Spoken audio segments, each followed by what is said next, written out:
తాకట్టులో ఉన్న మీ బంగారం ఈ రోజు ఎంత ధర చేస్తుందో కొమ్మూరి గోల్డ్ వాళ్ళకి కాల్ చేస్తే ఫ్రీ గోల్డ్ కాస్ట్ చెక్ చేసి చెప్తారు. ప్రస్తుతం మనతో పాటు ఇస్కాన్ టెంపుల్ నుంచి ప్రణవానంద ప్రభుజీ ఉన్నారు. సర్వ మానవాళికి శ్రీకృష్ణ పరమాత్ముడు జీవన్ ముక్తిని, జీవన్ మార్గాన్ని ఏ విధంగా చూపించారనేది వారి మాటల ద్వారా మనం తెలుసుకుంటూ ఉన్నాము. వారు ప్రత్యేకంగా గోవర్ధన్ ఇకో విలేజ్ ముంబైలో ఉన్నటువంటి ఆశ్రమంలో వారు సేవ చేస్తూ ఉంటారు. శ్రీకృష్ణ భగవానుడి గురించి, వారి లీలల గురించి ఎన్నో వీడియోస్లో మనం వారి మాటల్లో వింటూ ఉన్నాము. ప్రస్తుతం మనతో పాటు స్టూడియోలో ఉన్నారు ప్రణవానంద ప్రభుజీ. వారితో మాట్లాడదాం, మరిన్ని విషయాలు తెలుసుకుందాం. నమస్కారం ప్రభుజీ. హరే కృష్ణ. నమస్కారం అండి. ఎలా ఉన్నారు? బాగున్నా, మీరు ఎలా ఉన్నారు? చాలా చాలా బాగున్నాను. చాలా సంతోషం. మంచి రీచ్ ఉన్నాయి వీడియోస్. అన్నిటికన్నా కూడా వాళ్ళకు ఉపయోగపడుతున్నాయి. మాకోసమే చెప్పారా ప్రభుజీ అన్నట్టుగా చాలా మంది ఫీల్ అవుతున్నారు. వాళ్ళ సమస్యలు కూడా క్వశ్చన్స్ అంటే కామెంట్స్ రూపంలో అడుగుతూ ఉన్నారు చాలా మంది. బట్ అందులో ఒక భాగం నేను కూడా అయినందుకు సంతోషమే. ఇంకా చాలా విషయాలు ఉన్నాయి తెలుసుకోవాల్సినవి. ఏకాదశి వస్తుంది, చాలా విశిష్టమైన రోజు అని చెప్తూ ఉంటారు. కొన్ని ప్రాంతాల్లో అయితే అసలు పండగే ఆ రోజున. అందులోనూ ఆ రోజు స్పెషల్ దర్శనం ఉంటుంది ప్రతి ఒక్కరికి వైష్ణవ ఆలయాల్లో. ఏకాదశి వ్రతాలని కూడా ఆచరిస్తూ ఉంటారు. ఆ వ్రతాలు ఎలా చేయాలి, చేస్తే ఏమిటి అనేది కూడా చాలామంది ఒక క్వశ్చన్ అడుగుతూ ఉన్నారు. ఆచరించే విధానం చెప్పండి, అలాగే చేస్తే కలిగేటువంటి ఫలితం ఏమిటి, ఎందుకు చేయాలి అనేది కూడా వివరించండి. అన్నిటికంటే గొప్పదైన వ్రతం ఏదైనా ఉంటే అది ఏకాదశి వ్రతం. అన్ని వ్రతాలు చేసి ఏకాదశి చేయకపోయారనుకోండి, ఏ వ్రతం ఫలితం రాదు. ఓ, ఏకాదశి వ్రతం ఒక్కటి చేసి ఏ వ్రతము చేయలేదనుకోండి, అన్ని వ్రతాల ఫలితం ఏకాదశి ఇవ్వగలుగుతాం.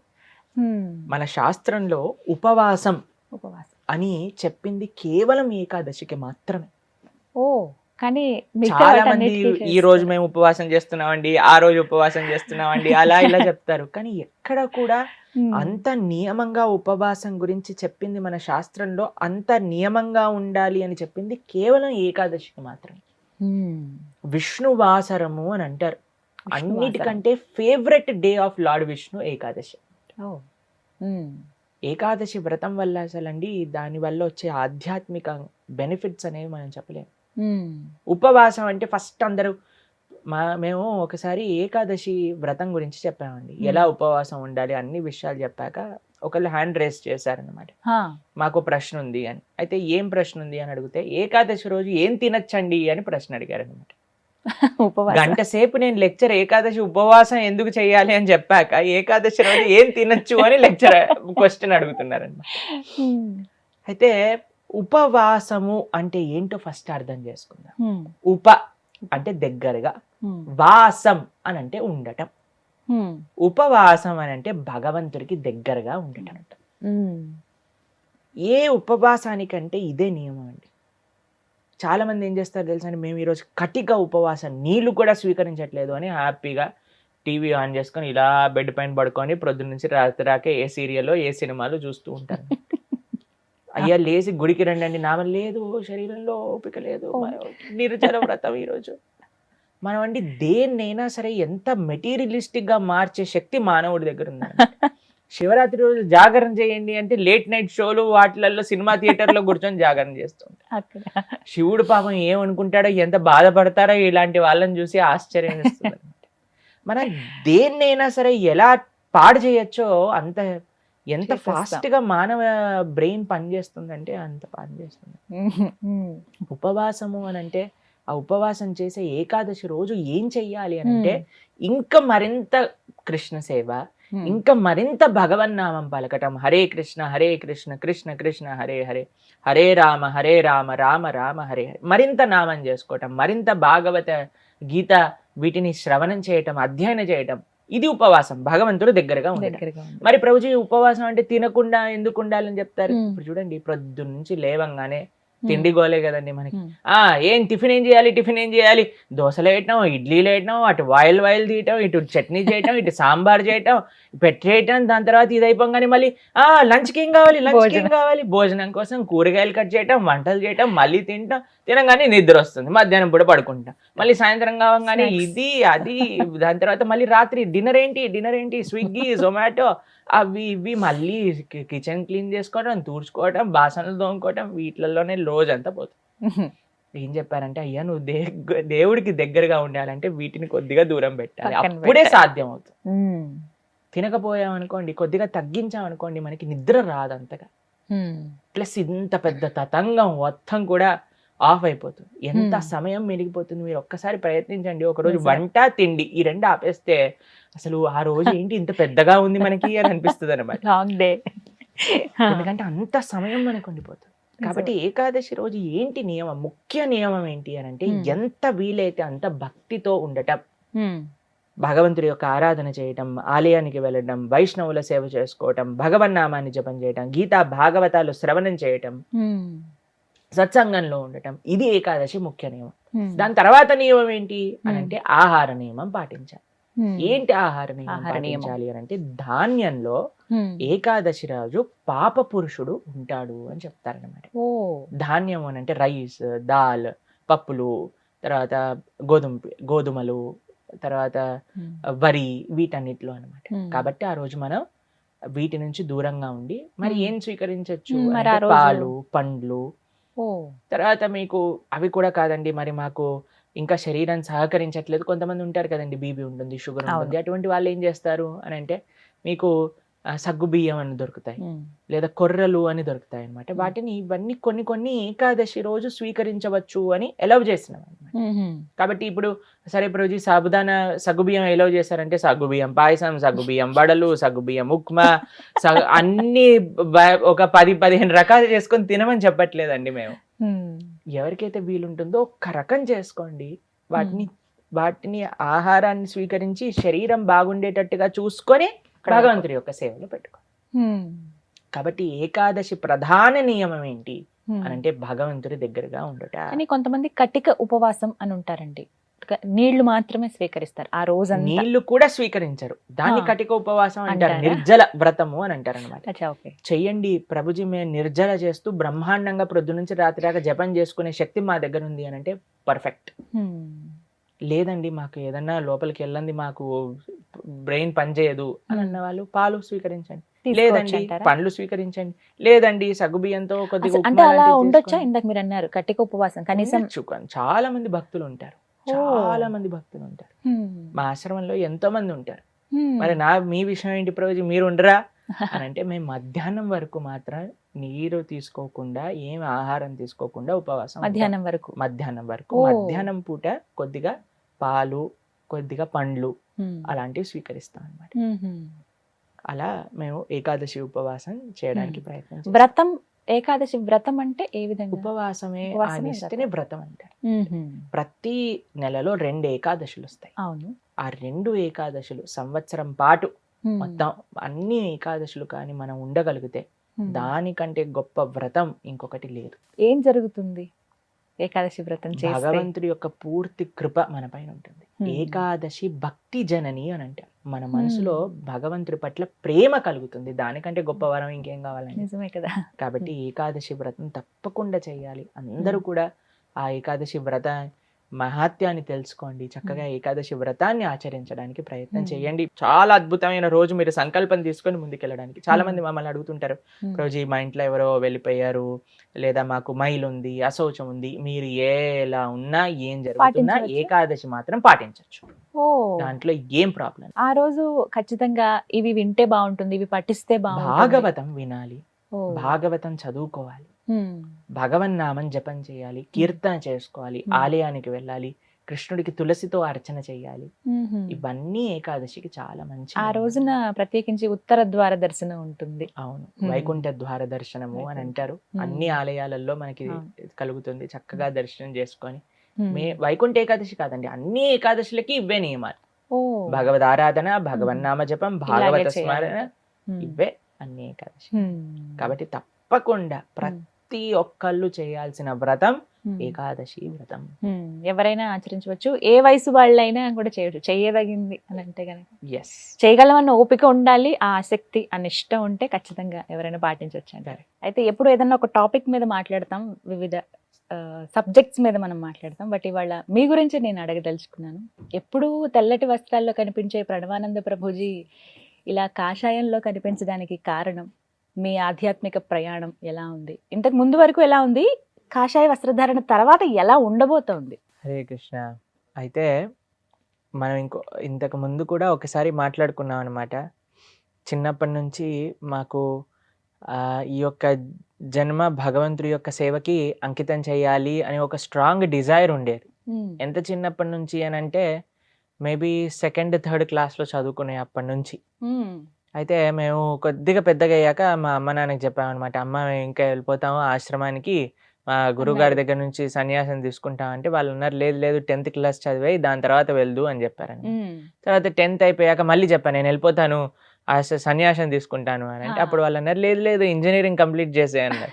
తర్వాత ఇంజనీరింగ్ కంప్లీట్ చేశాక తర్వాత నేను వచ్చి చెప్పానన్నమాట, ఇంజనీరింగ్ కంప్లీట్ చేసేసాను, తర్వాత జాబ్ చేస్తున్నాను, మరి మీరు పర్మిషన్ ఇస్తే నేను వెళ్తాను, లేదు మీరు నన్ను జాబ్ చేసి డబ్బులు సంపాదించు అని చెప్తే చేస్తాను, ఏదైనా ఒకటి చేస్తాను మీ ఇష్టం అని అంటే వాళ్ళు అన్నారు, పాపం చిన్నప్పటి నుంచి నా డిటర్మినేషన్ అనుకోండి లేదా భగవద్ అనుగ్రహం వాళ్ళ యొక్క బ్లెస్సింగ్స్ అన్నీ కలిసి మాకు చెప్పారు, సరే నాన్న నువ్వు ఎక్కడ ఆనందంగా ఉంటే అక్కడ నువ్వు ఉండు, ఎందుకంటే ధర్మం కోసం సేవ చేయటం కూడా ఒక గొప్ప సంకల్పమే కాబట్టి నీకు భగవంతుడు అలాంటి ఒక ఇచ్చ మనసులో కలిగించాడు కాబట్టి మా ఇద్దరి ఆశీర్వాదం నీ పైన ఉంది అని చెప్పి మమ్మల్ని ఆశ్రమానికి పంపించారనమాట.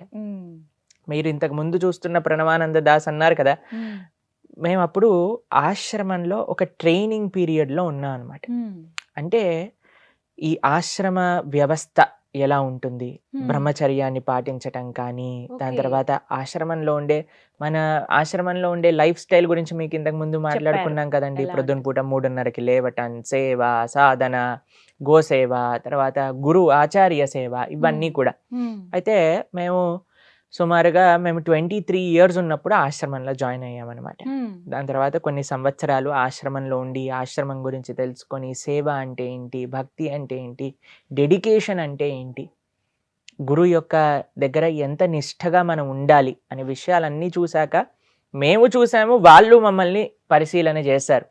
వీళ్ళు ఎలా ఉంటారా ఆశ్రమంలో, ముందుకెళ్ళగలుగుతారా, సన్యాసం వైపు అడుగులు వేస్తారా, లేదు మళ్ళీ వెనకాలకి వెళ్ళిపోయి గృహస్థిగా మారుతారా, ఆప్షన్స్ అన్నీ ఓపెన్గా ఉండేవి మా దగ్గర. మా చాలా మంది ఏమంటారు తెలుసా అండి, ఇస్కాన్లో వాళ్ళందరూ పిల్లలందరినీ కూడా సన్యాసులుగా మార్చేస్తారు అని అంటారు. నిజంగా చెప్పాలంటే మమ్మల్ని ఇప్పటి వరకు కూడా ఎవ్వరు కూడా మీరు మాతోటి పాటు ఆశ్రమంలోకి రండి అని చెప్పలేదు. ఎవరు చెప్పలేదు. మేము ప్రాధేయపడే వాళ్ళం అనమాట, మమ్మల్ని ఆశ్రమంలో తీసుకోండి అని అంటే లేదు లేదు లేదు నువ్వు చదువుకోవాలి, నువ్వు జాబ్ చేయాలి అని చెప్తూ ఉండేవారు అనమాట. ఇది జస్ట్ ఒక అపోహ జనాలలో ఉండేది. కానీ కొన్ని సంవత్సరాలు మేము అక్కడ ఉన్నాక మా శిక్షా గురువులు, మా దీక్షా గురువులు అందరూ కూడా వాళ్ళ యొక్క అనుగ్రహాన్ని మా పైన చూపించి మేము తప్పకుండా మీ సన్యాసం వైపు మీ యొక్క అడుగులు అని అంటే మనకి మా సాంప్రదాయంలో ఫస్ట్ కొన్ని సంవత్సరాలు బ్రహ్మచర్య ఆశ్రమంలో మనం ఉంటాం అనమాట. దాని తర్వాత ఈ కాషాయ వస్త్రాలను అనుగ్రహిస్తారు. ఇది ఇంకొక మెట్టు ముందుకెళ్తున్నాం మనం సన్యాసం దగ్గరికి. ఎన్ని సంవత్సరాలు అలా శిక్షణ? ఇప్పుడు 10 సంవత్సరాలు సుమారుగా అనుకోండి. మనం శిక్షణ వేశాక ఈ యొక్క కాషాయ వస్త్రాలు అనుగ్రహించాక ఇంకొక 20 సంవత్సరాల తర్వాత సన్యాసాశ్రమాన్ని అనుగ్రహిస్తారనమాట. అలా ఈ ట్రైనింగ్ ఇంటెన్స్, ఎందుకంటే ఒక రెస్పాన్సిబిలిటీ అనమాట. మీరు అడిగారు కాషాయ వస్త్రాల తర్వాత మీ జీవితం ఎలా ఉండబోతుంది అంటే, ఇంకా నిష్ఠ, ఇంకా రెస్పాన్సిబుల్, ఇంకా కేర్ఫుల్ గా ముందుకెళ్ళాలి. అంటే ప్రభుజీ ఇప్పటి వరకు ఎలా ఉంది చెప్పండి ఒక 2 మాటల్లో. యాక్చువల్గా ఏం పెద్దగా మారలేదు నిజంగా చెప్పాలి అని అంటే. ఏమి మారింది అని అంటే అందరు అన్నారు, ప్రభుజీ ఇంతకుముందు మీతో ఫ్రీగా మాట్లాడే వాళ్ళం కానీ ఇప్పుడు మీరు కాషాయ వస్త్రాల్లో ఉంటే మేము కొద్దిగా రెస్పెక్ట్ఫుల్గా చాలా దూరంగా ఉండాల్సి వస్తుంది అని అంటే నేను అన్నాను, కంగారేం లేదు, ఈ కాషాయ రంగుకుండే మహత్యం అటువంటిది అనమాట. ఇది symbol of sacrifice, symbol of selflessness. మా కోసం అంటూ కాదు జీవించటం, ధర్మం కోసం, దేశం కోసం, సమాజం కోసం, దైవం కోసం నువ్వు జీవించాలి అని మేము మా బట్టలు చూడంగానే మాకు ప్రతిరోజు ప్రొద్దున పూట ఇదే విషయం గుర్తొస్తుంది. ఈరోజు నీ గురించి నువ్వు ఆలోచించుకోకు, భగవంతుడి గురించి ఆలోచించు, సమాజానికి నువ్వు ఏ విధంగా సేవ చేయాలి అని ఆలోచించు అని మాకు గుర్తు చేసే రంగు సాఫ్రాన్ అన్నమాట. కాబట్టి ఈ కాషాయ వస్త్రాలు మా శిక్షా గురువులు, మా దీక్షా గురువులు మాట్లాడి మీకు ఎప్పుడు అనుగ్రహించాలి అని ఆలోచిస్తూ ఉన్నారు. అప్పుడు Hmm. మేము పూరి యాత్రకి వెళ్ళాం కదండి. అవును. పురుషోత్తమ క్షేత్రం జగన్నాథపురిలో గోపాష్టమి అనే రోజున, ఓ. గోపాష్టమి రోజున ఏం జరిగింది అని అంటే, కృష్ణుడు దూడల్ని తీసుకెళ్తూ ఉండేవారనమాట ప్రతిరోజు అరణ్యానికి. ఈ గోపాష్టమి రోజు దూడల్ని కాకుండా ఆవులని కూడా ఆయన రెస్పాన్సిబిలిటీ తీసుకున్నారు. ఆవుల రెస్పాన్సిబిలిటీ కూడా గోపాష్టమి రోజు తీసుకున్నారు అనమాట ఆయన. అయితే మేము ఆ రోజు ఎందుకు సెలెక్ట్ చేసాము అని అంటే, ఇది ఒక రెస్పాన్సిబిలిటీ నా పైన అని నాకు జీవితాంతం గుర్తుండాలి అని గోపాష్టమి కార్తీక మాసం పురుషోత్తమ క్షేత్ర జగన్నాథపురిలో మా ఆచార్యులు పరమ పూజ్య రాధానాథ్ స్వామి మహారాజు, అలానే మా శిక్షా గురువులు, మా తల్లిదండ్రులు కూడా అక్కడికి వచ్చారనమాట. అయితే వచ్చినప్పుడు మా ఆచార్యుల దగ్గరికి ఈ కాషాయ వస్త్రాలు తీసుకెళ్ళినప్పుడు ఇది ముందే భగవంతుడికి ఆరాధన చేసి పూజలు చేసి భగవంతుడికి స్వామికి సమర్పణ చేసి ఆ ప్రసాదంగా అందజేసినప్పుడు మా గురువు గారు ఏమన్నారు తెలుసా, ఫస్ట్ ప్రశ్న, మీ తల్లిదండ్రుల ఆశీర్వాదం ఉందా నీకు కాషాయ వస్త్రాలకి అని అడిగారు అనమాట. అయితే అవునండి ఉంది అని అంటే ఆ వస్త్రాలు తీసి ఫస్ట్ మా అమ్మగారికి నాన్నగారికి ఇచ్చారు. మీరు వీటిని ముట్టుకొని ఆశీర్వదించండి మీ పిల్లవాడికి అని. తర్వాత వాళ్ళిద్దరు ముట్టుకున్నారు. దాని తర్వాత మా గురువు గారు అన్నారు, ఫస్ట్ మీ తల్లిదండ్రులకి నమస్కారం చేయాలి అని చెప్పారు. అయితే ఫస్ట్ అమ్మ నాన్నకి నమస్కారం చేసి దాని తర్వాత మా గురువు గారికి నమస్కారం చేసి ఎంతో ప్రేమగా, మీరు ఫోటో చూసారు కదా, అయితే మా ఆచార్యులు అనుగ్రహించి మమ్మల్ని కౌగలించుకొని వాళ్ళ యొక్క పూర్తి కృప మా పైన అయితే చాలా చాలా బాగుంది. అలా కాషాయ వస్త్ర సమర్పణ జరిగింది. ఆ రోజు మేము ఒకటే ప్రార్థన చేశాం, ఈ రోజు నుంచి మరింత మా సమయాన్ని, మా మనస్సుని, మా శక్తిని భగవత్ సేవలో వినియోగించే ఒక శక్తి మాకు కలిగించు స్వామి అని మా ఆచార్యుల దగ్గర, స్వామి దగ్గర జగన్నాథపురిలో శ్రీ జగన్నాథుడు కూడా అదే ప్రార్థన చేశాం అనమాట. కాబట్టి ఇక్కడ మీద నుంచి మా జీవితం ఎలా ఉండబోతుంది అని అంటే, మేము ఎంత సేవ చేశామో దానికి రెట్టింపు సేవ చేయడానికి ప్రయత్నించాలి. ఇప్పుడు చేయాల్సి ఇంకా ఏమైనా నియమాలు ఉంటాయండి? అంటే మార్పులు ఏమైనా జరిగాయా ఆహారం విషయంలో కావచ్చు, మీ దినచర్యలో గానీ? దినచర్యలో ముందు ఎలా అయితే మేము ప్రొద్దున పూట 3:30కి లేసి సాధన చేసుకోవటం అలానే ఉండేవి. ఆహార నియమాలు కూడా అన్నీ కూడా సేమ్ ఎలా అయితే ముందున్నామో. ఇప్పుడు ముందు ఇన్ని ఏళ్ళు మేము చేసిన సాధన ఇప్పుడు మేము వాటిని ఆచరించడాని కోసమే మేము చేసిన సాధన అన్నమాట. కాబట్టి దాంట్లో పెద్దగా సీరియస్ మార్పులు అనేవి పెద్దగా ఏం లేవు. కానీ ఇంకొకటి ఏంటి అని అంటే, మేము మాతాజీస్తో డీలింగ్స్ కానీ లేదా ఏది చేసినప్పుడు కూడా we have to be conscious అనమాట. ఎలా మాట్లాడుతున్నాం, ఎవరితో మాట్లాడుతున్నాం, ఎంత ఎంటర్టైన్ చేస్తున్నాం ఏంటి అని we have to be more conscious now. అయితే చాలామంది డివోటీస్ అన్నారు, ప్రభుజీ మీకు ఇంత చిన్న వయసులో మీరు చక్కగా కాషాయ వస్త్ర ధారణ చేసి మీరు భగవత్ సేవలో ఉన్నారు అని అంటే దానికి అందరి అనుగ్రహం, అందరి బ్లెస్సింగ్స్ కూడా కావాలి. కాబట్టి ఇక మీదట ఇంకా ఇంకా ఇంకా భగవత్ సేవ, ఇంకా ఇంకా జనాలందరి యొక్క సేవ చేసుకుంటూ అందరినీ కూడా భగవంతుడి దగ్గరికి తీసుకెళ్లే విధంగా మా యొక్క ఆచరణ ఉండాలి. అదే మా ప్రార్థన. నేను కోరుకుంటున్నాను. చాలా సంతోషం అసలు ఈ రకంగా నేను మీతో మాట్లాడగలుగుతున్నాను చాలా విషయాలు.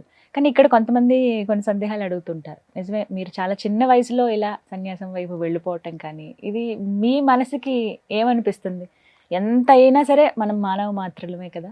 మాకేమనిపిస్తుంది అని అంటే, మాకేమనిపించేది చిన్నప్పటి నుంచి అని అంటే, మా ఒక శ్రీ చైతన్య చరితామృతంలో ఒక విషయం చెప్తారనమాట.